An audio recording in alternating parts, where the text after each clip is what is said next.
Hello doctors, now we are going to discuss acute cholangitis. In a day or two we are going to study everything about gallbladder. So what is acute cholangitis, or it is also called as ascending cholangitis? Ascending cholangitis. So ascending cholangitis or acute cholangitis refers to bacterial infection of biliary tract, biliary tract secondary to biliary obstruction and bile stasis. So ascending cholangitis refers to bacterial infection of biliary tract secondary to biliary obstruction and biliary stasis. So how, in what condition there is bile stasis and obstruction? If there is a stone in CBD, or the disease called choledocholithiasis, or if there is cholestasis, like there is concreted or concretions of bile in gallbladder or bile ducts, it leads to stasis of bile. So this is our topic, so you understand the definition of this. Now we are going to study. So the epidemiology is same, like it is most common in females as compared to males, and 90% of patients having cholelithiasis comes up with acute cholangitis, and usually patient of 50 to 60 years of age have develops this condition. What is the pathophysiology? Now, as you already know that there is biliary tract obstruction, which is due to bile stasis and also leads to bile stasis. If there is a obstruction, bile will stays here. If there is bile stasis, it leads to increased pressure in the duct. Intraductal pressure increases. So what will happen when there will be increased intraductal pressure and there is stasis of bile here, and there is nothing, it is empty here. So what will happen? There will be bacterial translocation into bile ducts. So I am going to tell you the anatomy. Let's add anatomy.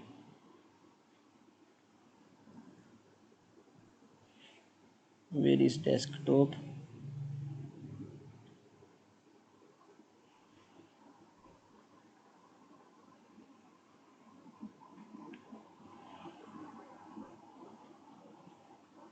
So let's see here.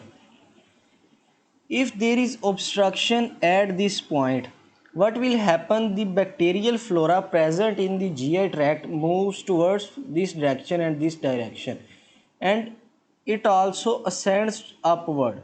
Like obstruction is, it can be here, it can be here, anywhere in the biliary tract. So what will happen? The bacterial flora will move upward. There will be bacterial infection which ascends to these biliary tracts, even into hepatic ducts. So what is the causes of this spread? So the first cause is choledocholithiasis. Causes of ascending of bacteria into biliary tract is, first most common cause is choledocholithiasis. Next is any biliary strictures formation. Strictures formation. So it can be either congenital or due to any infection like HIV. Congenital, any infection like HIV, or it can be inflammatory cause like primary sclerosing cholangitis, or any procedure causing iatrogenic cause, like you are stenting, you are placing a stent and it leads to formation of ascending cholangitis. So next cause is malignant obstruction due to cholangiocarcinoma. Malignant obstruction, what will happen? Bile will not flow in the normal direction. There will be sending infection of bacteria. Sending infection of sending bacteria will ascend upward. So next thing is extrinsic compression. Anything which is applying a force from outside, like Mirizi syndrome you studied in cholelithiasis and cholelithiasis. Mirizi syndrome. Next thing is parasitic infection. Guys, ignore my bad writing, just listen my words. So parasitic infection like liver fluke, hydrated cysts or ascaris species can also leads to biliary tract obstruction and causes of ascending paralysis. So next cause is acute pancreatitis, and the next cause is periampullary duodenal diverticulum. So it is the cause of ascending bacterial infection, or this is the pathophysiology behind the ascending cholangitis or acute cholangitis. So what other possible cause can be happen? There will be contamination of bile with intestinal contents. Contamination of bile with intestinal contents.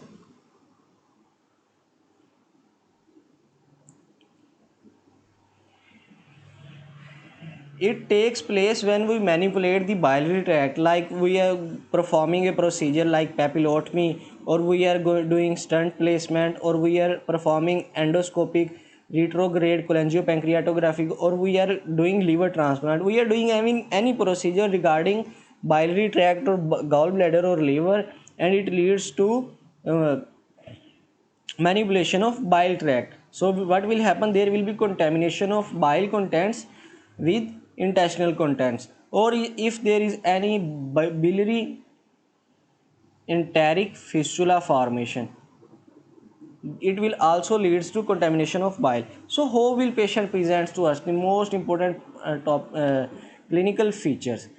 How patient is going to presents to us? Clinical features. So patient will come to us with a Charcot's triad. First clinical feature is Charcot triad. This A is not Charcot triad. So what is Charcot's cholangitis triad? It includes of three features. First one is abdominal pain,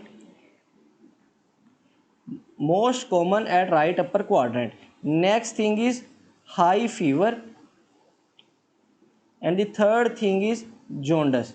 The third feature is jaundice. Patient comes to you with Charcot's triad. So there are two more features which can be present in acute cholangitis patient or ascending cholangitis patient. These addition of two more features leads to Reynolds pentad. What is Reynolds pentad? It includes Charcot triad plus hypotension and mental status change. If a patient comes to you with hypotension and mental status change and fever, jaundice and right upper quadrant pain, so a Raynaud's pentad is present in such patient. The patient is of acute cholangitis. So next features, if there is a complications of acute cholangitis, there will be features of sepsis or septic shock, or patient develops multi-organ dysfunction may be present. It depends on the severity of disease. So we are going to touch the diagnostic how we are going to diagnose such patient. So acute cholangitis is diagnosed based on systemic signs of inflammation like fever, leukocytosis, or increased CRP level. So in acute cholangitis, we have studied that there is stasis of bile, cholestasis. Cholestasis leads to jaundice, increase GGD level, and increase ALP level. So we are going to check jaundice by bilirubin level analysis, by GGT, ALP. We are going to perform CBC and CRP to check out either leukocytosis is present or not, CRP is raised or not. So so let's go moving towards diagnostic criteria. Diagnostic criteria is Charcot triad is not included in diagnostic criteria. Although it is specific, but it is not a sensitive criteria and may even be absent in patients with acute cholangitis. So what is the criteria of acute cholangitis on which basis we are going to diagnose it? First thing is systemic signs of inflammation are present or not. Systemic signs of inflammation are present or not. So what are the systemic signs? Fever with chills and rigors present or not. Second sign is laboratory findings. What lab findings? Increased WBCs or elevated CRP levels. These are the systemic signs of inflammation. Next we are going to check is signs of cholestasis. So we are going to look for jaundice. Either jaundice is present or not. Next cholestasis sign is LFTs. We are going to perform liver function test. So liver function in cholestasis, there will be increased bilirubin, as I already told you. Increased bilirubin, increased GGT, and increase ALP, as well as there will be increased ALT levels. So the next diagnostic criteria is we are going to perform imaging. In imaging, the most important transabdominal ultrasound, right upper quadrant. So what will we find? We will find biliary dilatation. The next finding is if there is any underlying etiology present or not, like choledocholithiasis, cholelithiasis, or stricture formed or not. Either there is a history of biliary stunting or not, stunt placement surgery is done or not, or endoscopic. So we are going to rule out our the cause. So if a patient comes to you with these signs, like if any of these signs, once any of these one sign is present, there is high definitive diagnosis of acute cholangitis. If there is more than one sign of inflammation and one or more sign of cholestasis, or one or more findings on imaging finding, it suspects that it is acute cholangitis. So for definitive diagnosis, there will be more than one signs of inflammation, more than one signs of cholestasis, plus more than one. If all these signs are present in a patient, there is definitive diagnosis. If one sign is present uh, from all of these one, so we are suspecting diagnosis of acute cholangitis. So to support the clinical diagnosis, we are going to perform lab tests. So in CBC, what will we find? We will find, I am repeating things, leukocytosis, CRP level raised, elevated. LFT shows signs of cholestasis. I already told you. So to test the severity of disease, we are going to perform blood gas analysis, BMP. Severity for basic metabolic panel, we are going to check blood gas analysis, BGA. And next we are going to check coagulopathy is developed or not. PT over INR ratio. In severe cases of acute cholangitis, there is alteration in all these lab tests. So we are going to perform. Now we have to evaluate for biliary obstruction, as it is a main risk factor of acute cholangitis or ascending bacterial cholangitis. So for evaluation of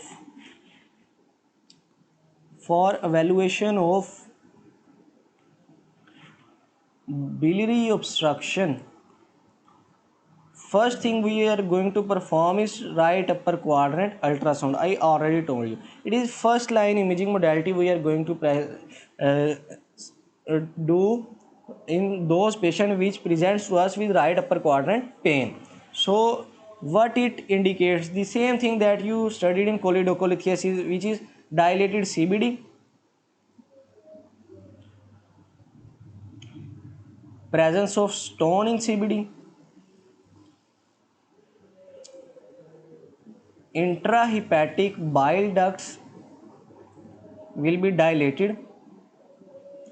There will be next on ultrasound we will see thick bile duct walls. So we will find strong evidences of choledocholithiasis like CBD stones in CBD stones in common bile duct or stones, maybe there will be multiple stones in cholelithiasis. So to rule out our etiology, we will see. So next thing is there is any biliary stricture present or not. On ultrasound, we will find biliary strictures. Either the bile ducts are narrow or not. So in ultrasound, if there is any tumor present inside the lumen or intraluminal mass is present in the bile ducts, we have to see it on ultrasound. We will find it on ultrasound. So next imaging modality is CT scan with IV contrast. CT scan with IV contrast. So to understand what we'll find on CT scan, I am going to tell you. It is a confirmatory imaging modality. If ultrasound is inconclusive, you find and you could not conclude that there is cholestasis or choledocholithiasis or any etiology or strictures, so you will perform CT scan with IV contrast. So what it tells thickening and heterogeneous enhancement of walls of bile tract. There will be thickening and heterogeneous enhancement of biliary tree walls, biliary wall trees. So what else you will find on CT scan? You will find bile ducts dilated. What else you will find? You will find edema, periductal edema. So you will find cholelithiasis, biliary enteric fistula is present or not, hydrated cyst is present or not. So and on CT you will also assess, you will find evidence of complication. Any complications of acute cholangitis we can see it on CT with contrast. So what complications can develop? Liver abscess can develop as bacterial infection ascends to hepatic ducts also, or portal vein thrombosis. So what next imaging modality we can perform? We can perform MRI abdomen with or without IV contrast with MRCP. So if ultrasound is not conclusive, if ultrasound is inconclusive, we will perform, we can also perform MRI abdomen without or with IV contrast with MRCP. We will find the same findings that we found on CT scan. We will find the same findings on MRI abdomen. So What is the treatment plan of acute cholangitis? As there is a treatment plan, so I am skipping differential diagnosis. You already know that what is the differential of right upper quadrant pain and fever. Or if a patient comes to you with right upper quadrant pain, fever, with fever and jaundice, you already know what is the differential diagnosis. So we are going to move on our treatment plan. So what will a patient comes to you, what will you do? You will stabilize the patient, and after stabilizing the patient we will give empiric antibiotics. So what is empiric antibiotic therapy? It is the we give patient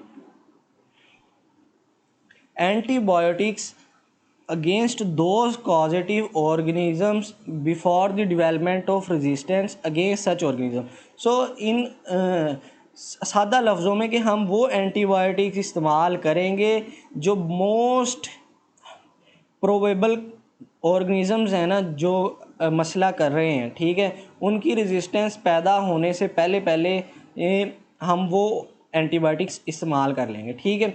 so empiric will give empiric antibiotic therapy for acute biliary infections to all patient. So the next thing is we'll do biliary drainage.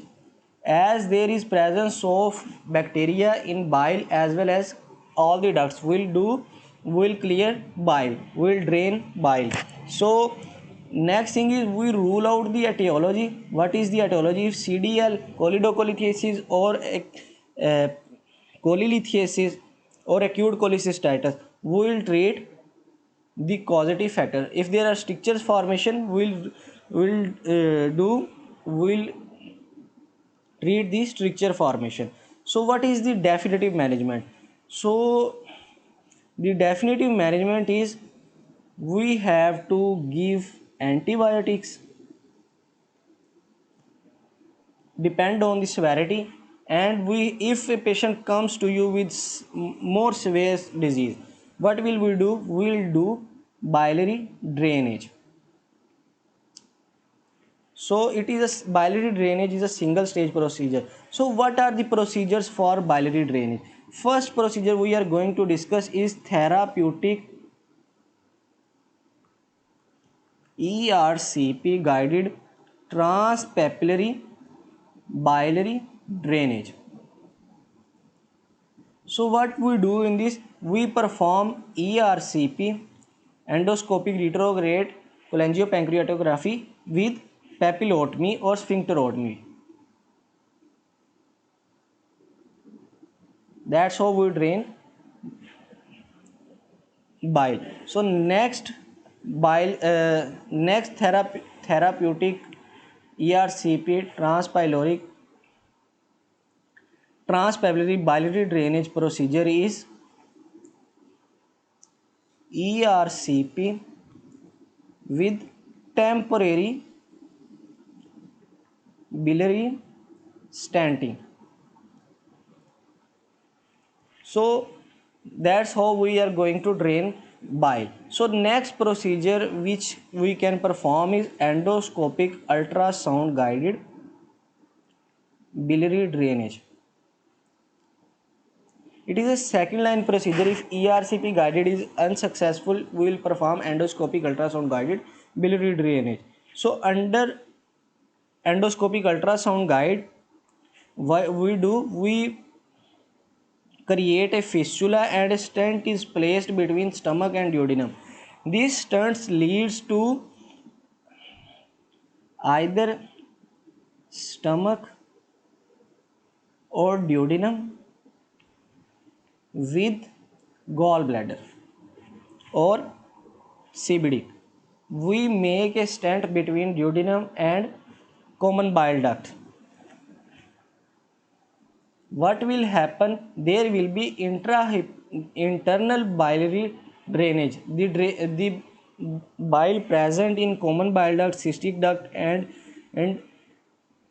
gallbladder, it will drain into stomach or duodenum. So we'll create a fistula in this procedure.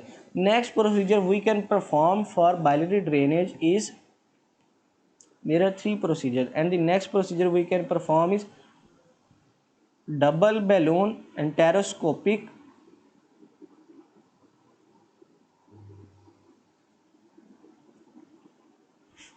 assisted ERCP.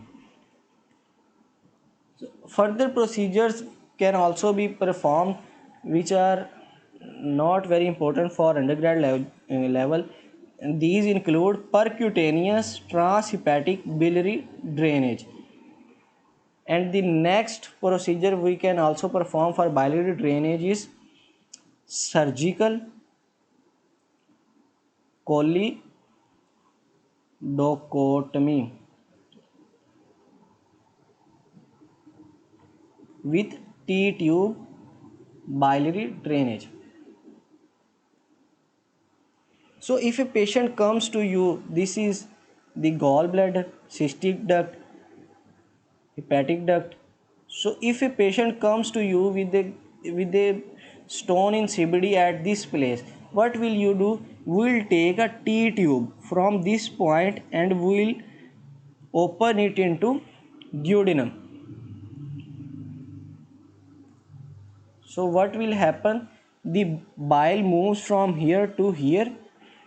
Let's draw with this. Moves from here to here. The color is not working. From here and then to drain into this duodenum. This is surgical choledochotomy with T-tube biliary drainage.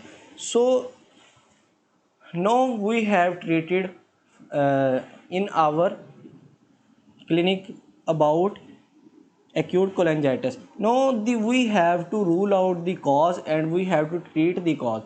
Like if there is a stone in choledocholithiasis, you have to watch my choledocholithiasis lecture. So I am going to tell you here. For choledocholithiasis, we are going to perform ERCP. For CDL, we are going to perform ERCP, endoscopy retrograde cholangiopancreatographic guided stone extraction. So what else we can perform? We can perform elective interval cholecystectomy. So if a patient comes with, so now we are treating the cause of acute cholangitis, biliary strictures. So what we are going to perform? We are going to perform ERCP and CBD stenting. So if a parasitic infection, which is a rare cause of acute cholangitis, what will we do? We are going to perform ERCP guided parasite extraction and we will give anti-helminthes drugs. So if a patient comes with Mirizi syndrome, what will we, or biliary enteric fistula and cholangiocarcinoma, we are going to perform cholecystectomy. So that if cholangiocarcinoma invades other structure, we have to perform a open cholecystectomy. So what complications can arise from this acute cholangitis, which is our topic? What complications can arise? So first complication which can arise is sepsis, or patient go into septic shock, or can develop multi-organ dysfunctions. So next complication which can arise is pyogenic liver disease. So what else can develop as a complication is pericholicystic abscess. Pericolic cystic abscess. So what else can develop in acute cholangitis is biliary strictures formation can take place. So that's all about acute cholangitis. If you have any question, you can ask. Thank you so much, students.